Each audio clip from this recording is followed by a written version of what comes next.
আরে এ কি এখনো সাজাগোজা হয়নি? এখানে বসে বসে গল্প করছো? তাড়াতাড়ি তৈরি হয়ে যা, নাহলে বর এখানে এসে সিঁদুর পরিয়ে দেবে তোকে। চাচা তৈরি হয়ে যা। তোর ননদ বিয়ের আগেই তোর উপর মাতব্বরি করছে। কোথায় যাচ্ছ? সেটা আমি তোমায় পরে বলছি, এখন চলো।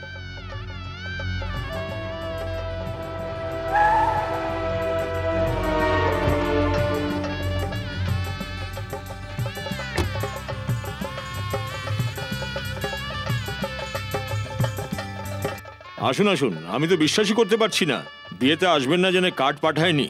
প্লিজ খেয়ে দিয়েই যাবেন। আমি এখানে খেতে আসিনি, আপনার সম্বন্ধীকে দেখতে এসেছি। আসুন আসুন স্যার, গায়ত্রী ম্যাডাম দেখুন কে এসেছেন।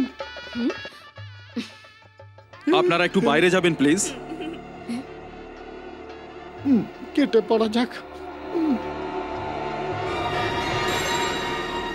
আপনাকে তো বিয়ের ইনভিটেশন আমি দিইনি। ওহো, আগে নিজের বউকে পাঠিয়েছিলেন, তারপরে নিজের মেয়েকে পাঠিয়েছিলেন। আমি রাজি হয়নি বলে নিজেই আমার পা ধরতে চলে এসেছেন। আসলে আমার তো তোমার মুখ দেখতেই ইচ্ছে করে না, কিন্তু কি করব, জীবনের সূত্রে একসাথে হতে পারিনি, কিন্তু ব্যবসার সূত্রে আমাদের বারবার দেখা হয়। একজন সন্দেহবাতিক মেয়েকে ভালোবাসার ফল আমার আর রাজলক্ষ্মী দুজনেরই দুঃখের কারণ হয়ে দাঁড়িয়েছে। সেটাকে আমি মেটাতে চেয়েছি, কিন্তু কখনোই তাতে সফল হতে পারিনি। আমার জীবন তো অনেক বছর আগেই বরবাদ করে ফেলেছো, এবার কি নিতে এসেছো? এখন যেটা বলতে যাচ্ছি সেটা নতুন। রাজলক্ষ্মী, রাজলক্ষ্মী, এসব কি? ওদিকে মেয়ের জন্ম দিয়ে এদিকে বাবা জেলে, বাবা জামিন পর্যন্ত করালি না। পুলিশের মার খেয়ে পুরো শরীরে ব্যথা করছে, একটু মাল খাবার পয়সা দে না। বাবা, মদ খাবার জন্য যদি টাকা চাই তবে এই বাড়িতে আসবে না। কারোর পয়সা যদি মদ খেয়ে আসো আর ঝগড়া করার পর যদি পুলিশ ধরে তবে আমায় ফোন করবে না। এই তো, এই যবে থেকে এখানে এসেছে তবে থেকে আমি তোর জন্য একদম পর হয়ে গেছি। এই কথা যদি আমি গিয়ে বাড়ির বাইরে বলি তো তোর বদনাম হয়ে যাবে। বাবা! আমি যদি তাই করি সেটা খুব ভালো হবে। তুই আমার জন্য বোতলের ব্যবস্থা কর, দে পয়সা। আমি তোমাকে মদ খেয়ে বাড়িতে আসতে বারণ করেছিলাম, এখানে আর কখনো আসবে না। যাও, এখান থেকে চলে যাও। তোমাকে যেতে বলছি না? আচ্ছা, আমায় ঘর থেকে তাড়াচ্ছ, এবার তোমাদের বাইরের লোকের কাছে মুখ দেখাতে পারবে না, এমন বদনাম করবো, দেখে নেবো তোমাদেরকে। যদি ঠিক সময় বিয়ে করাতে তাহলে এসব কি ঘটতো? দরকার হলে চুপচাপ করিয়ে দিতে। দুনিয়াকে দেখানোর কি দরকার ছিল? এসব শোনার আগে তো আমার মরে যাওয়া উচিত ছিল। ওর ভুলের জন্য তুমি মরতে চলেছো কেন? দাদা, এই যদি মরে যায় আমরা ফেঁসে যাব। এই, আপনি চুপ করবেন কি? সবাই এখানে যে যার মর্জিতে কথা বলছে। রাজলক্ষ্মী, ইনি তো তোমাকে বিশ্বাসই করেনি, তাই আমিও ওকে বিশ্বাস করতে পারিনি। আমার উপর যার বিশ্বাস হওয়া উচিত সেও বিশ্বাস করেনি। এবার সবাই শোনো, আজ থেকে এই আমার স্ত্রী।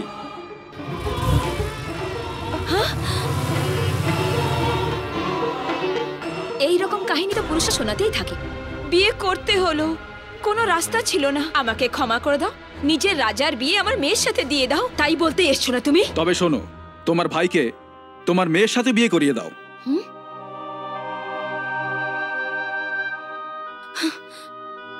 কি বাজে বকছো? বাজে বকছি না, তোমাকে বোঝাবার চেষ্টা করছি। রাজলক্ষ্মীর উপর শোধ নিতে গিয়ে নন্দিনীর জীবন তুমি ধ্বংস করে দিচ্ছ। নন্দিনী রাজলক্ষ্মীর মেয়ে নয়, তোমার মেয়ে। গায়ত্রী, তুমি বিয়ে করার আগেই মা হয়ে গেছো। আমার সাথে বিয়ে তো করনি, কিন্তু সারা জীবন নন্দিনীর মা হয়ে রয়েছো। কিন্তু একটা দিনও আমার বউ হয়ে থাকতে পারলে না। রাজলক্ষ্মীর সাথে স্বামী স্ত্রীর সম্পর্ক নেই, আর তুমি ওই মহিলার উপর প্রতিশোধ নিতে যাচ্ছ ওর মেয়ে ভেবে। নিজের মেয়ের জীবন নষ্ট করো না, নিজেকে শান্ত করো, তাহলেই সব বুঝতে পারবে। এইরকম ভুলবশতই তুমি একবার আগে নিজের জীবনকে নষ্ট করেছো, আর এখন মেয়ের জীবন। মাথা ঠান্ডা রেখে কাজ করো। ও, আমার রাজার বিয়ে আটকাবার এটা শেষ অস্ত্র না? আমি জানতাম তুমি আমার কথা বিশ্বাস করবে না, কিন্তু আমি যদি প্রমাণ করি যে নন্দিনী তোমারই মেয়ে, তাহলে তুমি নিশ্চয়ই সেটা মানবে। ডক্টর,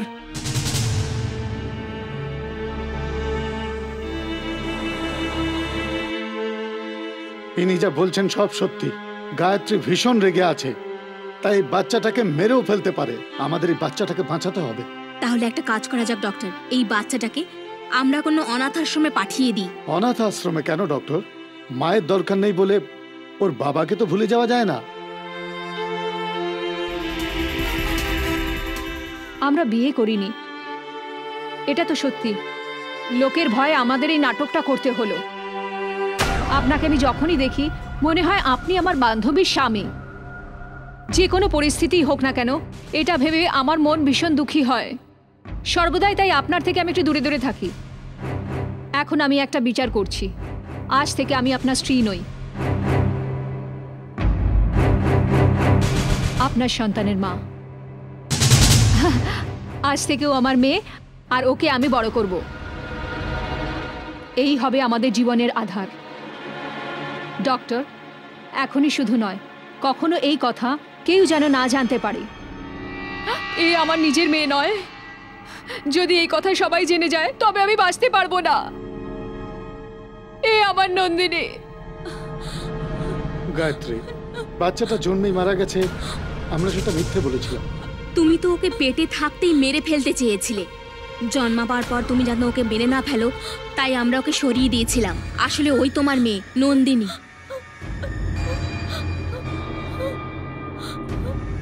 আমি তোমাকে অনেক আগেই বলতাম, কিন্তু নিজের জীবনকে সম্পূর্ণভাবে ত্যাগ করে এই রাজলক্ষ্মীর তোমার মেয়ের প্রতি ভালোবাসা হয়ে গেছিল। সেই জন্য নন্দিনী নিজের মেয়ে নয় সে কথা কাউকে যেন না বলি, তাই আমাকে শপথ করিয়েছিল। কিন্তু এখন আমার মেয়ে নন্দিনীর জীবনে এত বড় সমস্যার সৃষ্টি হওয়ায় আমাকে সেই শপথ ভাঙতে হলো। আমার পা কেন ধরছো? তোমার দুঃখের অশ্রুই আজ আমার আনন্দের কারণ নন্দিনী।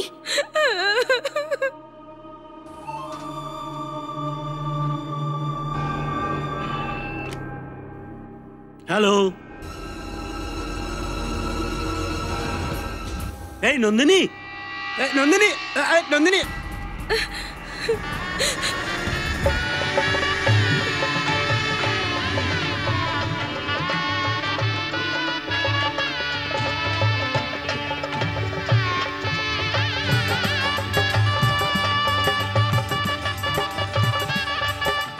বন্ধ করুন, প্লিজ বন্ধ করুন। মিস্টার রঙ্গরাজ, নন্দিনী, নন্দিনী আমার নিজের মেয়ে। এই বিয়ে পারে না। আপনারা সবাই চলে যান, চলে যান। নন্দিনী আমার মেয়ে। এই বিয়ে হতে পারে না। আপনারা সবাই চলে যান, দয়া করে চলে যান, চলে যান, চলে যান এখান থেকে। যান, যান, আপনারা যান।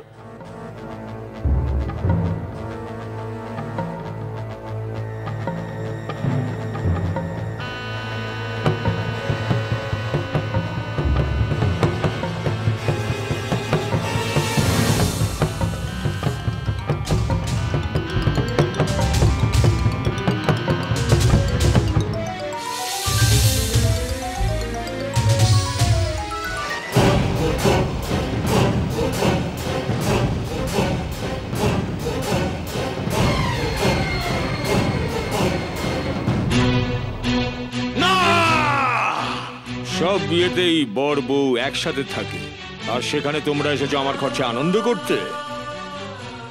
আমার মেয়ের বিয়ে হবার পর আমি নিজেকে শোধরাবার কথা ভাবছিলাম, কিন্তু ওর জীবন তুমি নষ্ট করতে চাইছো। আমার মেয়ের বিয়ে এবার বন্দুকের জোরে করাতে হবে, আর সেই পরিস্থিতির জন্য দায়ী কে সেটা কি তুমি জানো? ওই যে সামনে দাঁড়িয়ে আছেন তোমার পুরনো প্রেমিকা গায়ত্রী। বিয়েতে তোমাকে এই জন্যই ডাকা হয়েছে, আর এই বিয়ে বন্ধ করার মূলেও ওই। ওদিকে তোমার মেয়ের জীবনকে বাঁচানোর জন্য আমার মেয়ের জীবন ধ্বংস হচ্ছে। এই বিয়ে ইনি ঠিক করেছিলেন, আর যখন সিঁদুর পরাবার সময় হলো তখন পুরনো প্রেমের দোহাই দিচ্ছে। এমন করে ও আমার সম্মানকে সমাজের সামনে নত করতে চাইছে। চুপ! তোর আবার কিসের সম্মান? আমার বিচারে তুই অনেক আগেই শুলে চড়ে যেতিস, এর জন্যই বেঁচে গেছিস। এই, এবার বেশি কথা বললে গুলি করে মারবো। এতে শুধু শব্দ নয়, ধোঁয়াও বেরোবে। এবার আমার কথা শোনো, শত্রুতা ছেড়ে মিত্রতা করো। তোমার ভাইকে আমার মেয়ের গলায় মালা পরাতে বলো। এই এদিকে, আমার মেয়ের গলায় মালা পরা।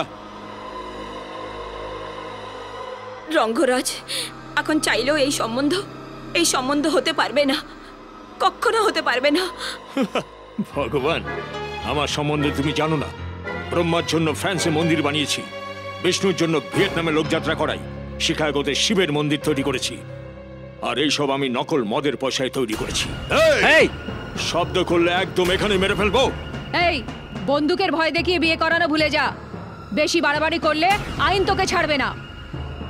আইনের কথা সেখানে গিয়ে শোনাবে যারা মৃত্যুকে ভয় পায়। এই, মালা নিয়ে আয়।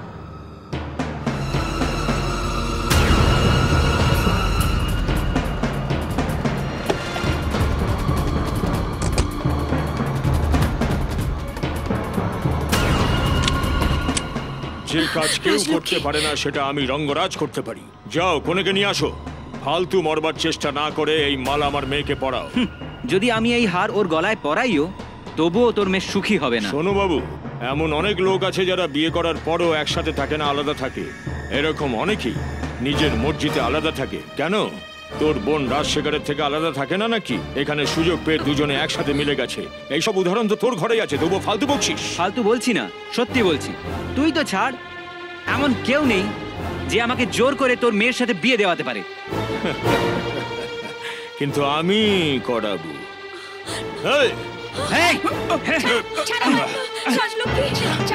আমি তোর বিয়ে করাতে চাইছি আর তুই আমাকেই ভয় দেখাচ্ছিস। পাগল হলি নাকি? যদি তুই আমার মেয়েকে বিয়ে না করিস তবে আমি তোর বোনকেই বিয়ে করে ফেলবো। আমি তোকে আমার ঘরের জামাই করতে চাইছিলাম, কিন্তু তুই আমাকেই তোর ঘরের জামাই করতে চাইছিস। এই তুই কি বলছিস? ফয়সালা তোর ওপর। জামাই তুই না আমি হব। তুই কেন চেঁচাচ্ছিস? তুই তো ওকে বিয়ে করিসনি, আমি করে নিচ্ছি। যার জীবন ধ্বংস হয়ে গেছিল তাকে শোধরাতে যাচ্ছি। বিক্রম বেতালের গল্পের মতো, তাই না? শ্বশুর হতে চাইছিলাম, জামাই হয়ে গেলাম। রঙ্গরাজ, এমনি করিস না। বিয়ে না করে মা হওয়া একজন মহিলাকে আমি বিয়ে করতে চলেছি, নিজের করতে চলেছি। কি করব, সব পুরোহিত চলে গেছে, এখন বড় আমি পুরোহিত। আমি যাক, আর দেরি না করে এবার আমার টুকটুকে বউ হয়ে যাও। মালিক!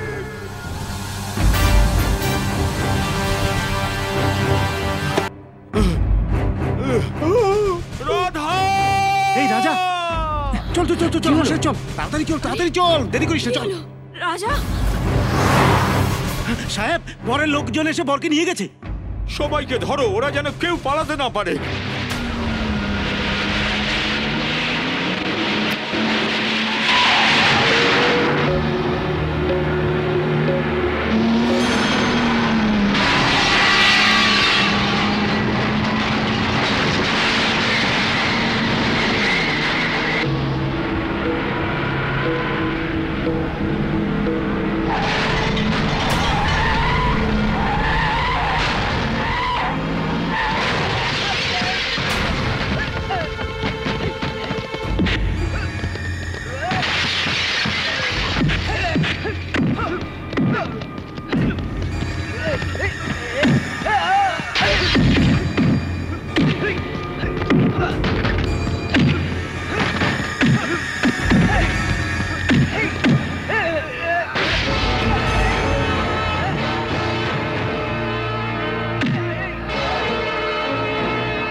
নন্দিনী!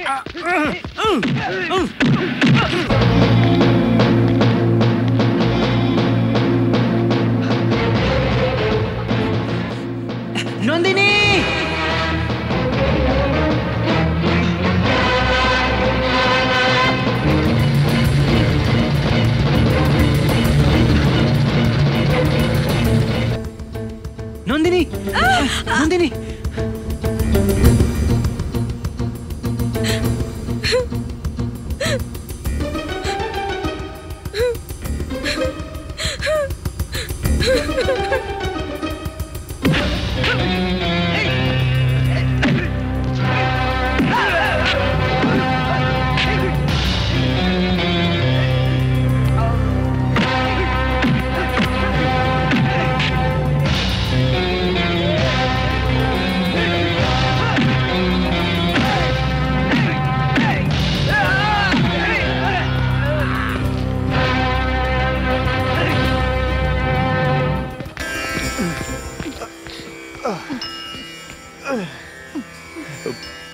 পুরোহিত মশাই, এদের দুজনকে তাড়াতাড়ি বিয়ে করিয়ে দিন।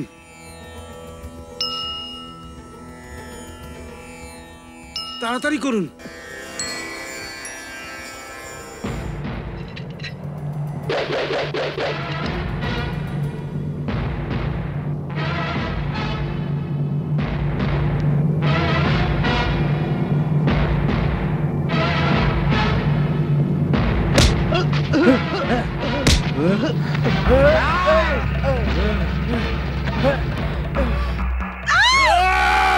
ড্যাডি, তুমি ওকে মেরো না।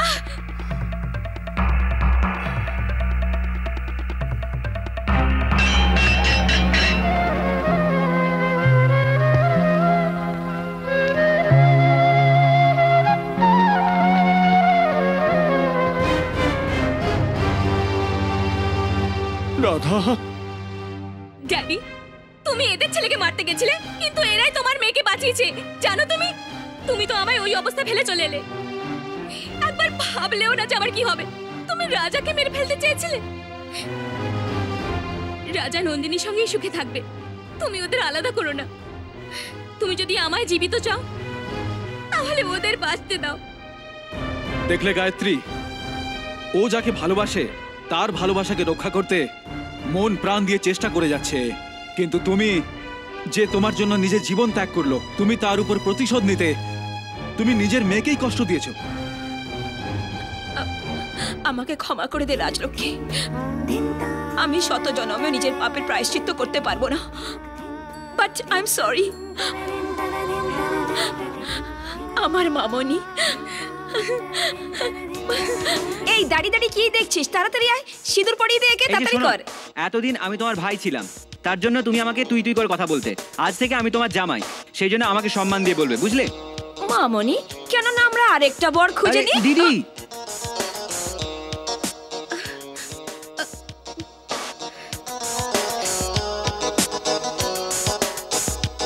পায়রা ওড়ানো হলো সমাধান, শাড়ি ওড়ানো মানে অসম্মান। এই কথা আপনাদের ভালো লাগুক বা না লাগুক, কিন্তু আমার বেশ ভালো লাগে। সমাধান ব্যাপারটা এমনই যেন একটা নদীর স্রোত। স্রোত থেমে গেলে সমাধানও থেমে যায়। যান যান, বিয়ের প্রস্তুতি নিন, সব খরচ আমি দেব, আমায় বিশ্বাস করুন।